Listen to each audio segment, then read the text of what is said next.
wah anime bagus nih, pasti budgetnya mahal, budgetnya gede, unlimited budget. Ya, nggak gitu sih cara kerjanya sebenarnya. Kata siapa anime yang bagus itu budgetnya pasti tumpah-tumpah? Ya, kalau kalian masih beranggapan kayak gitu, nggak masalah, tapi mainmu kurang jauh.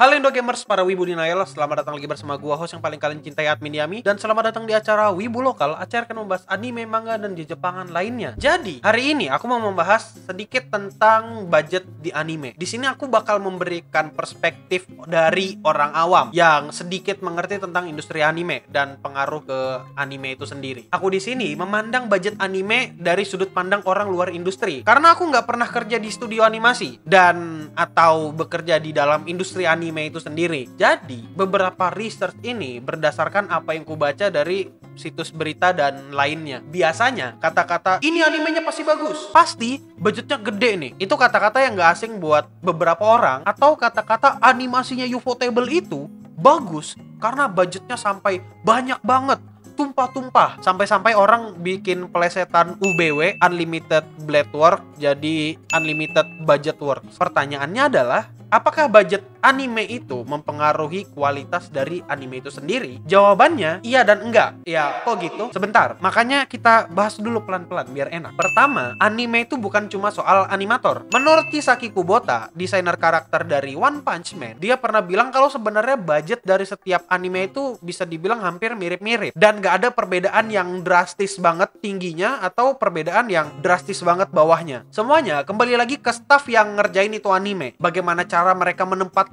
uang di tiap-tiap pos pekerjaannya. Ya, bisa jadi ada pos yang gambar, pos animasi, warna, efek, sound effect, musik, dan banyak lah. Itu tergantung dari produsernya atau ya orang-orang lagi lah, bagaimana cara mereka membagikan uangnya ke pos-pos itu. Jadi, bisa aja budget animasinya dikecilin, terus marketingnya yang digedein, atau buat sektor lain misalnya. Ya otomatis bisa aja kita mendapatkan sebuah anime yang biasa aja, tapi marketingnya gila-gilaan. Budget naik, tapi kualitas animasinya belum tentu. 2. Harga naik, tapi gaji nggak naik. Shingo Natsume, director dari anime One Punch Man, pernah ngomong anime One Punch Man season 1 itu dikerjakan dengan passion, dan mereka nggak semata-mata mengerjakan itu anime karena uang. Jadi masih banyak karyawan itu yang bekerja bukan demi uang, tapi demi karya. Apakah itu bagus? Iya, bagus di awal-awal, tapi kan biaya sewa listrik, makan, asuransi itu nggak bisa dibayar pakai karya, bayarnya ya pakai duit. Tapi ya dari sini kita bisa lihat bahwa kebiasaan karyawan kerja pasrah itu masih ada. Lucunya, menurut Tatsumi Nishi, desainer karakter JoJo, ternyata harga anime yang dibeli misal kayak Netflix di tahun-tahun ini tuh bisa naik 2-3 kali lipatnya. Tapi dugaan banyak orang, animator masih mau digaji dengan harga yang lama. Jadi ya budgetnya naik, tapi kualitasnya tetap di situ-situ aja. Jadi untuk menjawab banyak duit sama dengan anime yang bagus itu belum tentu. Bisa jadi mahal karena season satunya bagus dan rame, jadi IP-nya makin naik, tapi harga kerjanya belum tentu naik. Selanjutnya itu kekuatan orang dalam. Di videoku yang thumbnailnya ini sudah kujelaskan bahwa anime semakin banyak, tapi orang yang jago bikin anime itu tidak begitu bertambah banyak. Itulah kenapa sesepuh director, animator, dan lain-lain bisa dibilang rebutan banget. Jadi untuk dapetin mereka udah kayak mesti kenalan dengan orang dalam. Makanya bisa aja anime ini terkadang dibuat nggak berdasarkan budget, tapi berdasarkan kekuatan orang dalam. Semakin banyak kenalan animator dengan skill tier atas, bisa jadi animenya juga bakal bagus animasinya. Kalau misalnya budgetnya mirip-mirip, kenapa animasi di studio Ufotable atau Kyoto Animation itu bisa bagus? Karena mereka biasanya menang orang dalam untuk dapetin orang-orang legend tersebut. Dan keempat, freelance murah dan karyawan mahal. Masih seputar Ufotable dan Kyoto Animation, selain mereka fokus dengan orang dalam yang legend, mereka juga literally fokus dengan orang dalam. Maksudnya adalah mereka fokus untuk menggunakan karyawan dalam perusahaannya itu sendiri, atau bahasa lainnya itu in-house production. Memang pakai karyawan sendiri itu mahal, ufotable. Karena selain gaji yang jelas, banyak tuntutan sosial yang wajib dipenuhi perusahaan pada pegawai tetapnya. Tapi kalau dihitung-hitung lagi, jatuhnya ya menggunakan karyawan sendiri tuh lebih murah dan efisien. Kalau kita berkaca sama situasi industri anime yang sekarang, di mana skill menganimasikan dan kawan-kawannya itu semakin langka dan susah untuk ditemukan. Makanya dari video thumbnail yang ini, di mana aku ngebahas MAPPA, sudah aku sebutkan, perusahaan itu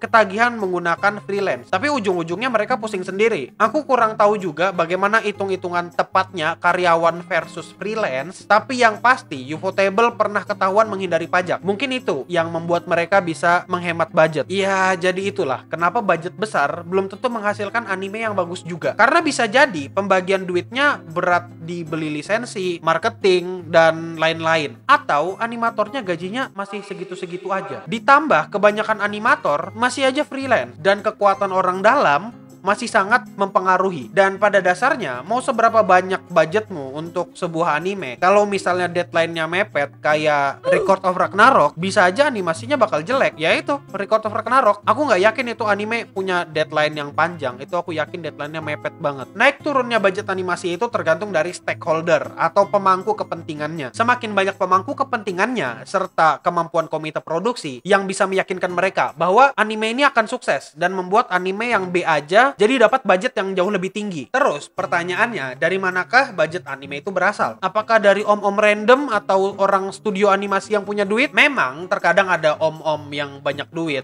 dan perusahaan sukses yang pengen bikin anime, dan mereka bisa aja ngasih duit buat bikin anime. Ada juga studio animasi yang pakai duitnya sendiri untuk bikin anime, tapi itu kasus yang cukup langka. Biasanya sebelum jadi animasi ada yang namanya komite produksi yang biasanya ikut mengeluarkan duit untuk produksi. Komite produksi ini gampangnya kumpulan perusahaan yang pengen investasi di anime, dan biasanya cuma show besar atau anime-anime besar yang akan bisa menarik banyak perusahaan untuk berinvestasi ke anime itu. Dengan banyaknya pemangku kepentingan atau perusahaan besar yang mulai investasi ke produksi anime untuk mendapatkan IP-nya, jadi ya nggak heran kalau misalnya budget anime itu bakal bertambah besar nantinya. Ya begitu juga sebaliknya, semakin sedikit anggota dari komite produksinya, bisa jadi budget animenya bakal jadi lebih kecil. Jadi untuk menjawab soal budget di anime ini emang agak susah karena aku nggak bekerja dalam industrinya, dan mereka nggak mau juga untuk terus terang buka-bukaan soal masalah budget mereka ini. Ufotable pun yang punya anime bagus atau animasi bagus, mereka nggak pernah buka-bukaan gitu dan transparan soal budget anime ini, dan juga mereka nggak transparan ke petugas pajak, makanya mereka menghindari pajak. Fakta bahwa katanya director dan karakter desainernya One Punch Man itu bilang budget anime mereka mirip-mirip dengan anime yang biasa,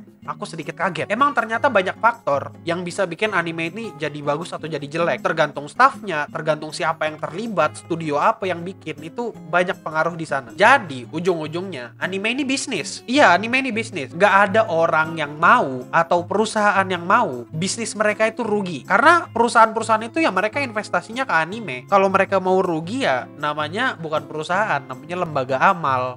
Ya, lagian ngapain aku ngomongin tentang budget anime? Toh banyak dari kalian juga masih suka pamerin diri kalian nonton situs bajakan. Habis itu kalian nyalahin Jepang yang sudah menjajah Indonesia. Lagian ya emang kayaknya percuma aku ngebahas kayak gini. Tapi aku pengen aja ngebahas. Aku nggak peduli yang nonton berapa. Tapi ya itu, aku cuma mau nge-share apa yang ku baca. Dan kalau kalian mau ngelihat sumber dari bacaanku, kalian bisa lihat di traktir admin_yami. Ya, kalian lihat itu di sana ada sumber dari bacaanku. Kalian baca sendiri, kalian teliti lagi sendiri. Oke? Ya udah, mungkin itu aja dulu. Terima kasih sudah nontonin video Wibu Lokal. Jangan lupa subscribe Clean Sound Studio dan Clean Sound Live. Terus nyalakan lonceng notifikasinya biar nanti kalau kami ada live atau ada video baru muncul notifnya di HP kalian. Biasanya aku live di hari Minggu jam 8. Tungguin aja. Kalau kalian mau dapat info tentang aku lebih cepat, kalian bisa follow Instagramku di @admin_yami. Ya, di sana kalian bisa dapat info tentang aku lebih cepat. Ya udah, mungkin itu aja dulu. Terima kasih supportnya para Indo Gamers. Stay clean and sound.